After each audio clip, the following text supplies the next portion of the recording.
اللہ الرحمن الرحیم، welcome to فکر ناؤ۔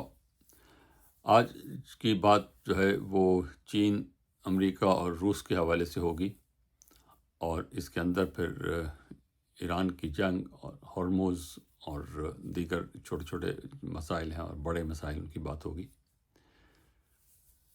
اہم بات یہ ہے کہ مئی کے مہینے میں، جس کی آج 2 تاریخ ہے، پاکستان میں 3 ہو چکی بلکہ اور پہلے ہی، اس میں امریکہ کے صدر ڈونلڈ ٹرمپ 14 اور 15 مئی کو چین میں ہوں گے، اور اس کے بعد صدر پوٹن جو روس کے صدر ہیں وہ چین جائیں گے۔ ان کے دورے کی تاریخ کا اعلان نہیں ہوا، لیکن خیال یہ ہے کہ وہ صدر ٹرمپ کے بعد میں جائیں گے۔ آپ کو یاد ہوگا اس سے پہلے جب پاکستان ایران اور امریکہ کے مذاکرات کروا رہا تھا، ابھی تو پس پردہ بھی چل رہے ہیں، لیکن وہ جو آمنے سامنے بیٹھے کرا رہے تھے کہ پاکستان کے وزیر خارجہ اسحاق ڈار پاکستان میں بات مکمل کرنے کے بعد چین گئے تھے، اور اس وقت آپ کو یاد ہوگا اس وقت 4 وزرائے خارجہ، ترکی، مصر، سعودی عرب اور پاکستان کے وزرائے خارجہ، ان کی کانفرنس ہوئی تھی اسلام آباد میں۔ اس میں جو کچھ طے ہوا تھا، وہ بھی اس کو اناؤنس نہیں کیا گیا، لیکن وہ اسی ریفرنس سے تھا، ایران کے ریفرنس سے۔ تو اس بات کو لے کر اپنے اسحاق ڈار صاحب چین گئے تھے، اور بڑے مختصر دورے پر، اور اس کے بعد پھر یہ ان کی میٹنگ ہوئی تھی۔ تو اس سے اب یہ بات عیاں ہو چکی ہے، مسلم ہو چکی ہے کہ اس وقت معیشت کا اور ڈپلومیسی کا جو محور ہے وہ چین ہے۔ دونوں بڑی طاقتیں، امریکہ اور روس، وہ چین جا رہے ہیں اس کرائسس کے وقت، جبکہ دنیا میں معاشی طور پر لڑائی کے لحاظ سے، سپلائی چین کے حوالے سے، انرجی سپلائی کے حوالے سے بہت ہیجان ہے، پرائسز بڑھ رہی ہیں، اور اکانومی جو ہے وہ اس کا خطرہ ہے کہ ریسیشن میں چلی جائے گی پوری دنیا میں، صرف امریکہ میں نہیں، پوری دنیا میں ریسیشن میں چلی جائے گی۔ تو اس موقع پر جب وہ چین جا رہے ہیں تو چین کی اہمیت کا اس سے اندازہ ہو جانا چاہیے۔ چین اس وقت جو ہے وہ ایک بیلنسنگ فورس ہے، وہ امریکہ اور روس دونوں کے درمیان کسی ایک کو نہیں چننا چاہتا، وہ دونوں اس کو چننا چاہتے ہیں۔ اور جیسا کہ پہلے میں نے کیا تھا کہ امریکہ کی فارن پالیسی میں جو خرابی آئی ہے وہ یہ کہ وہ صدر نکسن نے جس طرح چین کو سوویت یونین سے علیحدہ کر کے اپنے ساتھ ملا لیا تھا اور سوویت یونین کی پوزیشن کمزور کر دی تھی، وہ اس دور میں وہ ختم ہو گئی، اور چین اور روس قریب ہو گئے، 2 بڑی طاقتیں جو ہیں، اور امریکہ اکیلا رہ گیا، اسی طرح جس طرح سوویت یونین اکیلا رہ گیا تھا اور چین اور امریکہ ایک ساتھ ہو گئے تھے۔ تو اس وقت جب صدر ٹرمپ جائیں گے وہاں تو کیا جنگ ختم ہو چکی ہوگی؟ کیا جنگ کے کچھ مسائل حل ہو چکے ہوں گے؟ کیا بلاکڈ ختم ہو چکا ہوگا؟ یہ سارے سوالات ہیں جن کا جواب ابھی اس وقت دینا ممکن نہیں ہے، لیکن یہ یقین سے کہا جا سکتا ہے کہ چین صدر ٹرمپ کو یہ واضح طور پہ بتا دے گا کہ یہ بلاکڈ قابل قبول نہیں ہے، جنگ قابل قبول نہیں ہے، جو آپ نے ہمارے تیل کی سپلائی میں جو رخنہ ڈالا ہوا ہے وہ ہمیں قبول نہیں ہے۔ اور اس کے بعد تائیوان کی بات بھی ہوگی، ظاہر ہے، ٹریڈ کا جو ہے وہ مسئلہ وہ بھی ہوگا کہ وہ جو ٹریڈ میں ٹیرفس وغیرہ کا ہے وہ اتنا مشکل مسئلہ نہیں ہے، وہ اس پہ لے دے ہو جائے گا صدر ٹرمپ اور وہ آپس اس میں لے جائے گا. زیادہ مسئلہ جو مشکل ہے وہ تائیوان کا ہوگا، اور جو زیادہ ارجنٹ مسئلہ ہے فوری توجہ کا وہ ایران ہوگا اور ہرموز ہوگا، اور اس میں جو پھر تیل کی سپلائی جو وہ ہوگا مسئلہ.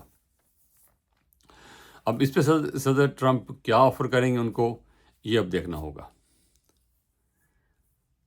اس وقت امریکہ جو بانی ہے اس سسٹم کا، جسے برینٹ ووڈ سسٹم کہتے ہیں، فائنانشل سسٹم برینٹ ووڈ سسٹم ہے، باقی سمندر پہ جو ٹریڈ ہے اس کا سارا کچھ امریکہ کے ہاتھ میں ہے، جسے رولز بیسڈ انٹرنیشنل آرڈر کہتے ہیں، کہ 1945 کے بعد جب سارا بنا تو امریکہ نے بنایا. لیکن اب صورتحال یہ ہے کہ امریکہ ہی اسی نظام سے تنگ آ چکا ہے. امریکہ ہی اس سے شکایت کر رہا ہے کہ دنیا ہمارے ساتھ زیادتی کر رہی ہے، دنیا ہمیں لوٹ رہی ہے، اور ہمیں اپنا آپ جو بچانا ہے. نیٹو کا مسئلہ ہے، اس میں کہہ رہے ہیں کہ ہمیں جو ہمارے جو ساتھی ہیں نیٹو والے وہ ہمارا ساتھ نہیں دیتے، وہ فری لوڈر بنے ہوئے ہیں، سارا خرچ ہم کرتے ہیں، ہمارے فوج ہماری ہے، سارا سپاہی ہمارے ہیں، اسلحہ سارا ہمارا ہے، اور یہ لوگ جو ہیں وہاں بس مزے سے اپنا وہ ویلفیئر اسٹیٹ چلا رہے ہیں. باقی دنیا کا کہ ساری دنیا کے 7 سمندروں پہ جو ہے وہ ہم مہیا کرتے ہیں سیکورٹی، اور دنیا میں اگر وہ ٹریڈ چل رہا ہے تو ہماری وجہ سے ہے، ورنہ یہ جو ہے لوٹ مار کرنے والے جو ہیں قزاق وہ آپ کو پریشان کریں گے. لیکن اس لیے اگر پچھلے 70-80 سال سے اگر دنیا کے سارے سمندروں پر ٹریڈ چل رہا ہے اور بغیر کسی پرابلم کو چل رہا ہے تو ہماری وجہ سے ہے. اس میں حقیقت بھی ہے. پھر اس کے بعد کہ سب سے زیادہ جو انوویشنز ہیں، نئے ایجادات ہیں، وہ ساری امریکہ میں ہو رہی ہیں. یہ امریکہ کا پلس پوائنٹ ابھی بھی ہے. لیکن اب امریکہ جو ہے وہ اس سے نکلنا چاہتا ہے، خواہ وہ نیٹو کا مسئلہ ہو، خواہ وہ 7 سمندروں کا مسئلہ ہو، خواہ وہ یہ تیل کے انرجی کا مسئلہ ہو. وہ اس رولز بیسڈ آرڈر ہے اس کو وہ اپنے جو موجودہ صورتحال اس کے حساب سے سیٹ کرنا چاہتا ہے. لیکن اب مشکل نظر آتا ہے کہ چین معاشی لحاظ سے ایک بہت بڑی طاقت بن کے ابھر آیا ہے. بلکہ اگر کئی لحاظ سے دیکھا جائے تو وہ امریکہ سے بڑی طاقت ہے، اس لحاظ سے کہ مینوفیکچرنگ ساری وہاں پر ہے، دنیا کے سب سے زیادہ مینوفیکچرنگ چیزیں وہاں پہ ہوتی ہیں، ساری دنیا کی سپلائی وہ کرتے ہیں، اور دنیا کو انہوں نے اپنے ساتھ ملایا ہوا ہے.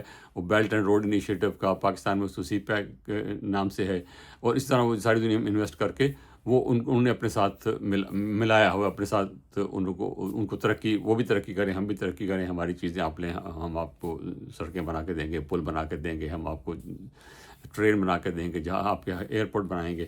وہ سارا کچھ ہے. اس پہ بھی لوگوں کا اعتراض آتا ہے، وہ الگ بات ہے. لیکن چین جو ہے وہ اب بہت آگے جا چکا ہے. امریکہ اور روس جو ہیں وہ اس کی طرف دیکھ رہے ہیں.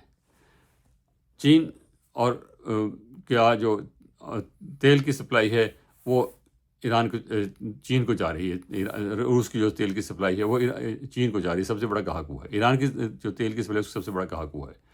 اب چین کا جو موڈ ہے اس کا اندازہ لگانے کے لیے اب ایک چیز دیکھیے. آپ کو یاد ہوگا چند دن پہلے امریکہ کا جو کامرس ڈپارٹمنٹ ہے انہوں نے اعلان کیا تھا کہ 5 کے 6 کمپنیاں ہیں چین کی، ان پہ پابندیاں لگائی تھیں. پابندیاں اس لیے لگائی تھیں کہ یہ کمپنیاں جو ہیں ان کے جو جہاز ہیں وہ جو ہم نے نیول بلاکیڈ جو کیا ہوا ہے اس کی خلاف ورزی کر رہی ہیں اور ایران کا تیل لے کے جا رہی ہیں. ان پابندیاں لگا دی گئی ہیں، اور یہ امریکہ کر رہا ہے جس جو چاہے پابندیاں لگا دے. پہلی دفعہ ایسا ہوا ہے کہ چین کی جو منسٹری آف کامرس ہے، وزارت تجارت جو ہے، اس نے ایشو کیا ہے آرڈر کہ ان جو پابندیاں لگائی گئی ہیں ان کو تسلیم نہیں کیا جائے گا اور ان کو ہٹایا جائے گا. اب یہ اس نے نہیں کیسے ان کو ہٹایا جائے گا یا کیسے ان کو تسلیم نہیں کیا جائے گا، یہ ایک الگ مسئلہ ہے. لیکن یہ پہلی دفعہ ایسا ان کی طرف سے اس کی بات آئی ہے. تو یہ اب لگتا یہ ہے کہ چین کے دورے سے پہلے یا اس دوران ایران کے حوالے سے کوئی بات طے ہو جائے گی. کیا ہوگی ہم نہیں کہہ سکتے. اور چین کے جو ہیں ریزرویشنز ان کو سامنے رکھا جائے گا. چین اور روس یہ واضح کر چکے ہیں کہ وہ ایران کو گرنے نہیں دیں گے. اس کو انڈائریکٹلی سب جو ہیلپ ہے وہ کرتے رہیں گے. ایک اور نقطہ یہ ہے کہ مڈل ایسٹ میں ایران میں مثلا امریکہ براہ راست ملوث ہے جنگ میں. یوکرین میں امریکہ براہ راست ملوث نہیں ہے. وہاں پر اگر یوکرین کو شکست ہوتی ہے تو امریکہ کی شکست نہیں ہے. وہ انڈائریکٹلی کہ یوکرین والے کچھ نہیں کر سکے تو ٹھیک ہے ہمارے ہاتھ صاف ہیں. لیکن اگر ایران کے وہاں پر ہوتا ہے ایران میں تو وہ امریکہ ڈائریکٹلی انوالو ہے اس میں. تو اس لیے وہاں پر جو ہے وہ شکست تسلیم کرنا یا وہاں سے پیچھے ہٹنا زیادہ مشکل ہے امریکہ کے لیے. لیکن اب اس کو کیسے مینیج کرنا ہے یہ اب دیکھنا ہوگا. تو اب آگے جو چند ہفتے آ رہے ہیں اس میں جو اس پہ چیز پہ نظر رکھنے کی ضرورت ہے کہ کس قسم کے بیانات امریکہ سے، روس سے اور چین سے آتے ہیں ایک دوسرے کے حوالے سے. اور یہ تینوں حضرات جو ہیں جب اکٹھے ہوں گے علیحدہ، صدر ٹرمپ جائیں گے، پھر اس کے آ جائے گا تو اس کے بعد پوٹن جائیں گے. تو یہ جب وہاں پہ جو ملاقاتیں ہوں گی اس میں یہ طے ہوگا کہ ایران کی جنگ کس کروٹ بیٹھے گی، کس طرف وہ کیسے حل ہوگی. یہ اس وقت ہمیں انتظار کرنا ہوگا. بہت شکریہ. خدا حافظ.